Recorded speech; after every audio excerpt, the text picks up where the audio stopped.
જય માતાજી મિત્રો, ગુજ્જુ ગુજરાતી 1320 માં આપનું હાર્દિક સ્વાગત છે। આવા વિડિયો સાંભળવા માટે અમારી ચેનલને લાઈક, સબસ્ક્રાઇબ અને શેર જરૂર કરજો। જય માતાજી।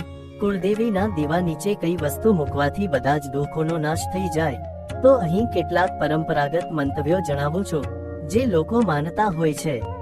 કુળદેવી માતા માટે અથવા અન્ય દેવી માટે દીવા નીચેની વસ્તુ મૂકી શકાય છે। 1. કાળી મીઠું, સાંધવ મીઠું એવું માનવામાં આવે છે કે તે નકારાત્મક ઉર્જાને શોષી લે છે। 2.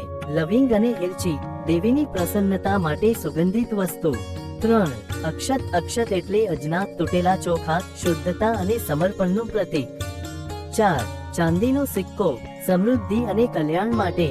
અચ્છો, દેવીના ચરણોમાં રોજ દીવો પ્રગટાવવો એ ખૂબ શ્રેષ્ઠ વાત છે અને એવું માનવામાં આવે છે કે તેનાથી ઘરમાં શાંતિ અને સુરક્ષા રહે છે। 5 પ્રકારના દાણા, પંચમૃત દાનાનું પ્રતીક, લુંગુ, ધાણા, ચણો, મગ વગેરે। અત્યાર સુધીમાં વિશેષ રીતે કાળું મીઠું દીવાના નીચે મૂકી દેવાથી દુઃખો દૂર થાય છે એવું માનવામાં ખૂબ લોકપ્રિય છે। ત્યારબાદ તે મીઠું વહેતી નદીમાં કે પવનમાં વિસર્જિત કરવા કહેવામાં આવે છે। હવે જો તમે રોજ દીવો કરો છો તો આપ સૌના દુઃખ, દર્દ અને નકારાત્મક ઉર્જાને દૂર કરવા માટે તમે આ ઉપાય કરી શકો છો। દુઃખ દૂર કરવાનો ખાસ ઉપાય, દીવાના નીચે મૂકવાની વસ્તુ। પ્રતિદિન દીવો કરતા પહેલા દીવા નીચે નીચેની વસ્તુ મૂકો।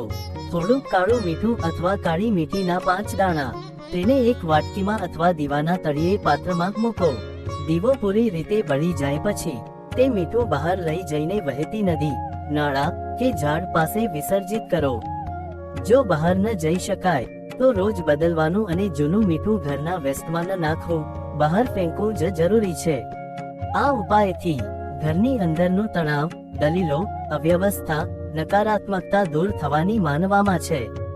જો કોઈ દૃષ્ટિ દોષ હોય, નજર લગવી, તે પણ દૂર થાય છે।